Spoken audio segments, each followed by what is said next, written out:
Kay Kuya Pats, kay Boss Alpon lang, hindi ka na uubra. Puwe. Ang ganda, men! Ang ganda! Yan, ikakabit natin ng mga mabilisan yan. Tingnan mo, ha? Hey! Uy, ano to? Boss Tipans! Ano to? Kaya pala may mga ganito?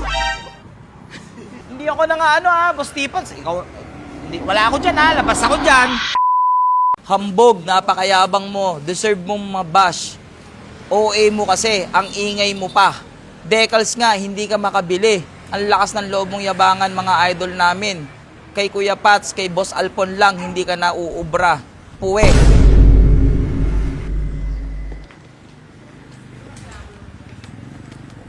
Ayaw mabuksan! Decals? Decals? Decals!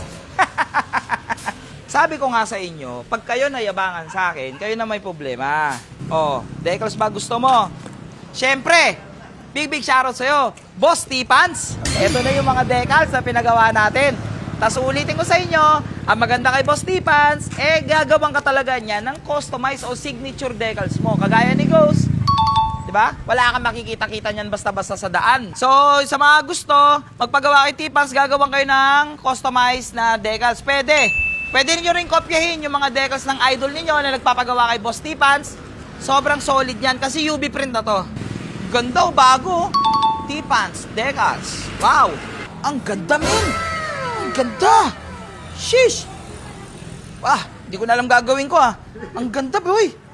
Ang ganda. Ang ganda, boy. Basta kayo na ang pogi. Okay, let's go. Kapitan natin to. Yan, ikakabit natin ng mga mabilisan yan. Tingnan mo, ha. Hey! Uy, ano to? Boss Tipans! Ano to? Ano ba kampi tayo? Grabe naman, biglang nagkaganito. Walang ganito to. Ano naman yan, Boss Tipans? Todo ano ako sa'yo? Boss Tipans naman, ano to? Hindi na matanggal, boy! Ala ka! Ano ba naman yan? Ang dikit pa naman ng sticker Boss Tipans! Boss Tipans, ano to? Walang ganyan! Ito naman tropa tayo, di ba? Grabe ka naman sa akin. Kaya pala may mga ganito. Sorry!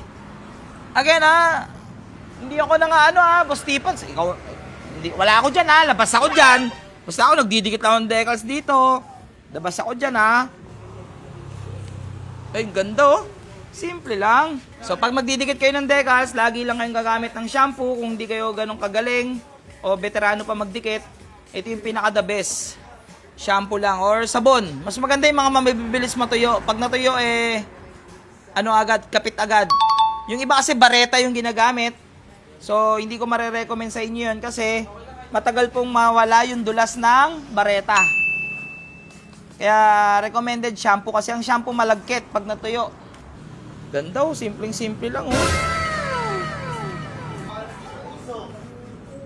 Hindi ko alam kung saan ba yan. Putik na yan.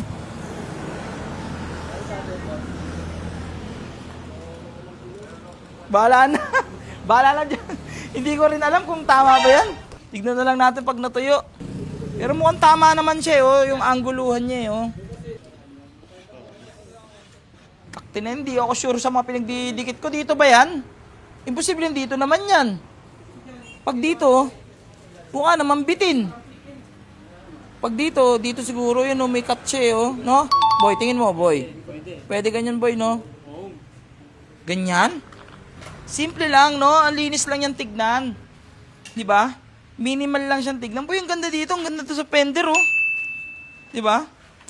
Pero tingin ko may gaganda pa to. Boss Tipans, pwede ba ako mag-request sa'yo? Etong mga star na to, butasin natin, transparent na lang. Yung mga gray, para lumabas yung kulay ng kaha, no? Tingin mo, boy.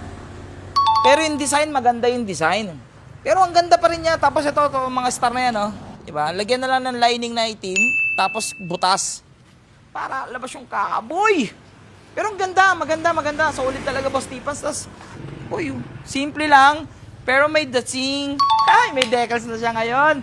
So, maraming salamat kay Boss Tipans. Syempre, lagi ko nga papasalamatan si Boss Tipans dahil siya ang gumagawa ng ating mga malupitang decals.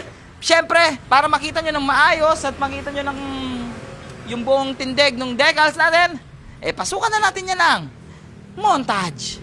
Aba, nadali ka na ba ng pusong malamig? Kung di pa ang sagot, muli ka sa'kin dumikit. O ang pasensya mo nga ba aking sasagarin? Pati na rin sa pusa mong basa ng paliyan. Aba, nadali ka na ba